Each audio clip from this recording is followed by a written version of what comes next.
Hello and welcome to another episode of the Grow in Grief podcast. My name is Stephanie and I am your host. I am so glad to have you back for episode 6, and today we are going to talk about Elisabeth Kübler-Ross's theory of the 5 stages of grief. I really was struggling with what to talk about in this particular podcast because, again, it's a solo one, and I feel like I'm so much more comfortable when I'm actually talking to somebody, and so these solo ones are a lot harder for me to think up of what to talk on. And honestly, as much as I want this podcast to be a place and a space for people to share their testimonies and what they've gone through, how they've navigated it in order to help other people in their grief, I also do want to give practical information and tips to help people navigate grief as well. So today we're talking about the 5 stages of grief, and I have my notes here with me, so if you see me looking down, that is why, if you are watching on YouTube. Otherwise, if you're just listening, you can't see me. Okay, so first up, denial. So this is an avoidance, confusion, shock, fear to whatever it is that you are going through. This could be a death, it could be a loss of a job, it could be marriage ending, whatever it is, anything that is essentially traumatic in some capacity can create any of these 5 stages of grief. So ultimately, you're unable to accept the reality. Again, this doesn't just have to be in the sphere of losing somebody through death. It can be multiple things. The Oxford Dictionary actually defines grief as a deep sorrow, especially that is caused by someone's death. And just below that definition is another definition. It's an informal definition, which is a trouble or annoyance. So again, grief can be either deep sorrow, like going through the loss of somebody, or it can be a trouble or an annoyance. That's denial. Next up is anger. It's frustration, irritation, anxiety. These all kind of fit under the anger bubble. And I remember when I lost my mom, in particular, in high school, this is something that I really struggled with. So I would really have a hard time when my peers would sit and complain about their parents, and especially their moms in particular. I really struggled with this because I felt like you don't even know how lucky you have it. You don't even understand how blessed you are to still have your mom, to still have, both of your parents, even if they're not together, even if they're divorced, to still have your parents around to help you and to support you. And I guess I viewed them from my place of lack and my place of not having my mom. And so I really, really struggled when I would literally get to the point where my blood was boiling on the inside when people would be complaining about their moms in particular. So that kind of gives you the anger side of things. Next up, bargaining. Struggling to find meaning, reaching out to others, or telling one's story. And I'm not entirely sure if this is bargaining or denial for me, but I remember when, after my mom passed away, I remember thinking, like, if I would have just paged her that day, if I would have just paged her, she would have called me. She wouldn't have been driving down the freeway. She wouldn't have been killed. And for a very long time, I felt like her death was actually my fault.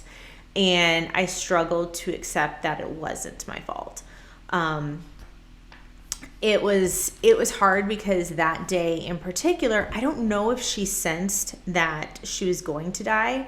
I don't even know if that's a thing, but she called so many family members, so many friends that day in particular, and it was as if she was saying goodbye to everybody, but without them knowing. She was just calling to chat, see how they were doing, talk to them briefly, and then kind of, essentially said goodbye. And they kind of got that closure. And I really struggled for a very, very long time because I did not get a phone call. And I never felt like I got that closure with her. I talked to her, so she died on a Friday. I talked to her, I think it was Thursday, so it would have been the night before. I did talk to her, and we, talked about how I was going to be going out there, and I was going to be visiting her.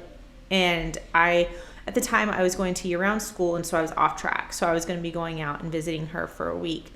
And so we were kind of just talking about our upcoming trip, and then she passed away the next day. And I had the urge to page her, and I didn't. I was getting in a lot of trouble for using the phone without permission, and nobody was home, so I didn't page her. And I mean, there's so much within me that just regrets not paging her and not getting to have that one final goodbye.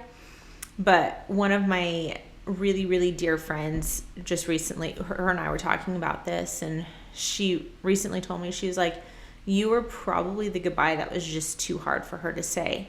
And that's probably why she didn't call. And I like to think that that's true. I hope that that's true. But at the same time, it doesn't make it any easier knowing that, everybody else got a goodbye but me. Which leads me to depression. An overwhelmed feeling of helplessness, hostility, or flight. And it's funny because I'm only now realizing that for so long I put on the brave face. I wanted to be the strong one. I felt like, I needed to be there for my grandma in particular when my mom passed away. So yes, I cried. Yes, I was sad. But it was just like I felt like I had to swallow all of my emotions because and without trying to disrespect my grandma in any way, because that's not what I'm trying to do. But my grandma very much was like, she was my daughter. Nobody else can mourn Noreen, which was my mom, but me. Like, that's how I felt. So even in losing my mom, like, she was my mom. She was just like, yeah, but she was my daughter. Like, if her grief was any more deeper than mine, and I'm not saying one type of grief is different than the other. Like, I know, I don't know what I'm trying to say, but I just remember feeling like I couldn't feel my feels.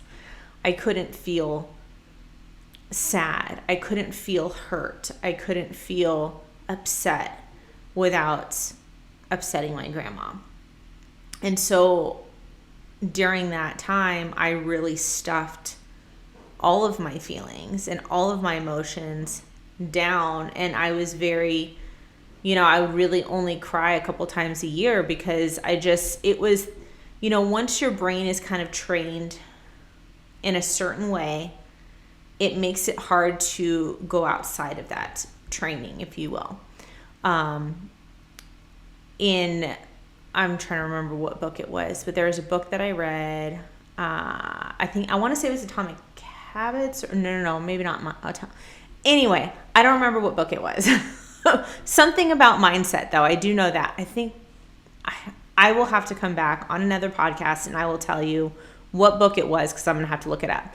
But they talked about neural pathways and how essentially they use the visualization. If a dog is on a leash and just running in a circle over and over and over and over and over, it creates this like divot in the dirt and this like impression into the dirt. And the more that it goes in that same pattern, the deeper that crevice, if you will, goes. And so our brain is a lot like that, where the more that we think and the more that we do, and we've created these pathways from very early on, the deeper these crevices are within our neural pathways. I think I'm getting this right. I hope I'm getting this right. Again, I will have to come on another podcast and talk about this again because I just want to make sure it's right. But anyway, growing up, I always felt like I couldn't cry. I wasn't allowed to cry. I wasn't allowed to feel all the feelings, because I was I'm very much an emotional person. And even still to this day, I'm very much an emotional person. And my daughter is the same way. And I remember feeling like I couldn't be me. I couldn't feel my emotions. And so I really limited what I would feel and I could feel. And so now at 40 years old, I'm unpacking all of this truly toxic way of thinking and trying to not just undo these toxic beliefs and traits that I've had growing up, but also doing better for my kids.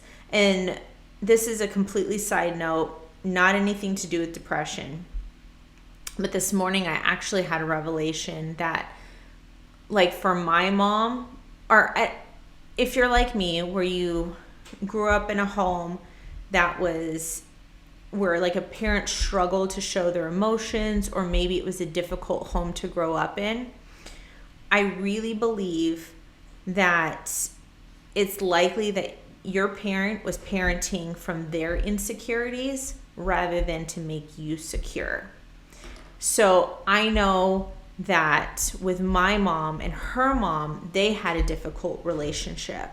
And then my mom and I had a difficult relationship, but it was as if she was passing on those same insecurities that she had from her mom onto me. And I don't know if it was necessarily intentional, or if it was just because she didn't know any better, or if it was just trying to raise me in a way that would please my grandma. That I don't know. I will never know this side of heaven. I will never know, never understand. But moving forward, I am trying to do the opposite. I'm trying to raise my daughter so she is secure, she's confident, and regardless of what anybody else thinks, as long as she is not hurting anybody, being kind, truly being who I believe that God has created her to be, and exhibiting, the fruits of the Spirit, the love, joy, peace, patience, kindness, goodness, faithfulness, self-control, all of these things. I'm teaching her all of these things. As long as she is walking in that, she is confident in what she's doing. I don't care what other people think.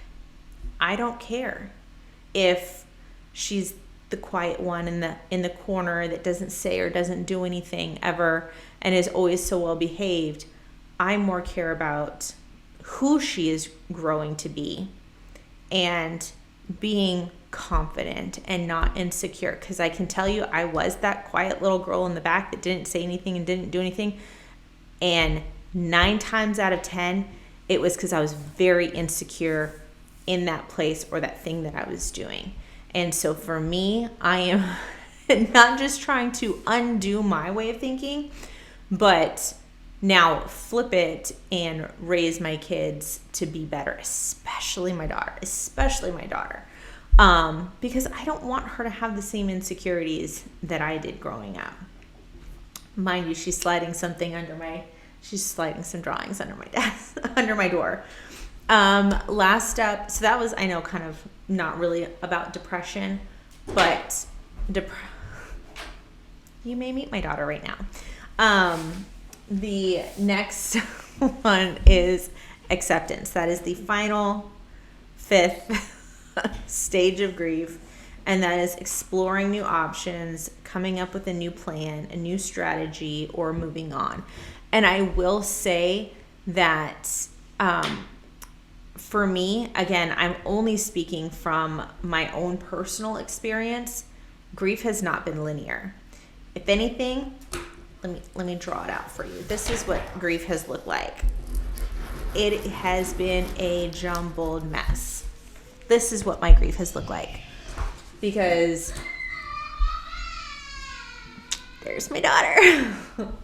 My son went and grabbed her so she would come running in. So the screaming that you hear in the background, that would be my daughter. But my grief has been a jumbled mess because as I am learning new things, as I am renewing my mind, as I am walking into who I believe that God has created me to be. He's taking off these layers that I had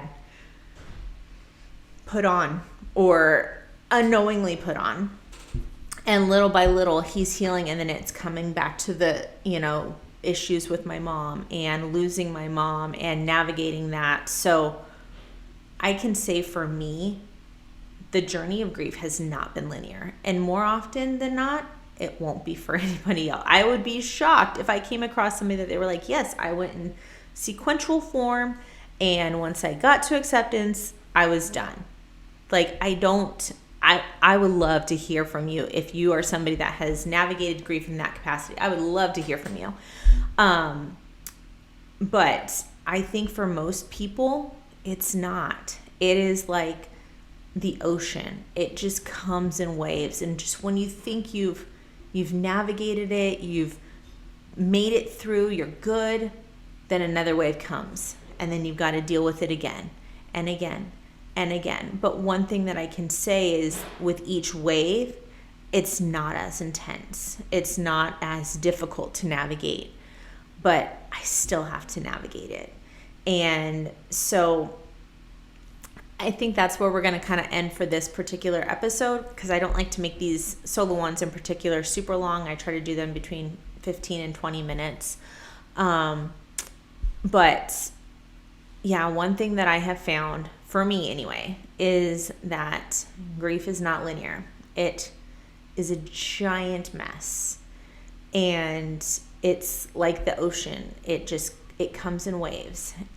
But each wave, as I've progressed in years, I think now we're at 26 years since I lost my mom, it's gotten easier.